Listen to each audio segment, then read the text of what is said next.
সেই অপরাধী, সেই পাপী যে ফজরে ঘুমিয়ে থাকে, যে জোহরে আড্ডায় থাকে, যে আসরে ক্লান্ত থেকে বিশ্রাম করে নামাজে না গিয়ে, যে মাগরিবে চায়ের জন্য ওঠে, নামাজের জন্য ওঠে না, যে এশায় টেলিভিশন আড্ডাবাজিতে ব্যস্ত থাকে, সে লোকটা হচ্ছে অপরাধী।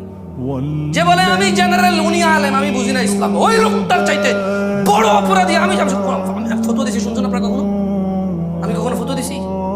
ফতোয়া মানে কি? মন্তব্য করা, কোনো কিছুকে হারাম হালাম বলা, জায়েজ বলা, না জায়েজ বলা। মানে আমি বলছি তুই কাজটা ঠিক করছ, তবে এটা হারাম, এটা হলো কি? তাহলে চায়ের দোকানে মুফতি পাওয়া যায় কি না? ফতোয়া কে দেয়? মুফতি। ফতোয়া কে দেয়?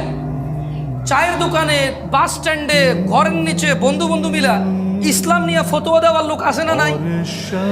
মন্তব্য হচ্ছে ফতোয়া। তো কি মন্তব্য?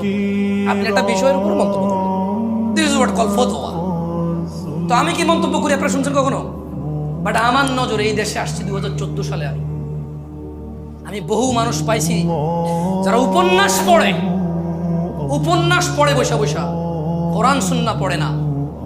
এরপরে যে লাইগা গেলে ওরে কিছু না করলে ওর একটা বুঝ আছে দুনিয়া আখিরাত নিয়ে, সায়েন্স মাইন্স নিয়ে কিছু একটা বোঝেও, আইসা বলবো যে আমরা জেনারেল, আমরা বুঝি না। ওরা এর চাইতে পথভ্রষ্ট লোক আমি আমার চোখে দেখি নাই, যে নিজেকে জেনারেল বলে সেপারেট করে ফেলে, আর কোরআন সুন্নাহ যারা জানে তাদেরকে আলেম বলে একটা গ্রেডিং করে ফেলছে। কি করে ফেলছে?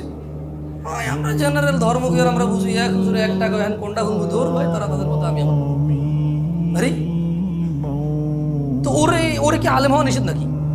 ওর আলেম হওয়া নিষেধ? ওর ইসলাম পড়া নিষেধ? তোমাদের ইসলাম পড়া নিষেধ? সত্য করে বলো। এই কেউ ভিডিও তো অধিক হচ্ছে না? ভিডিও তো অধিক হচ্ছে না, ঠিক আছে?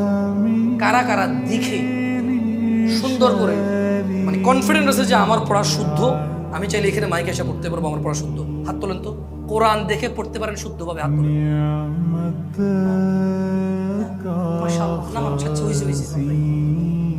তো বাকিদেরকে নিষেধ?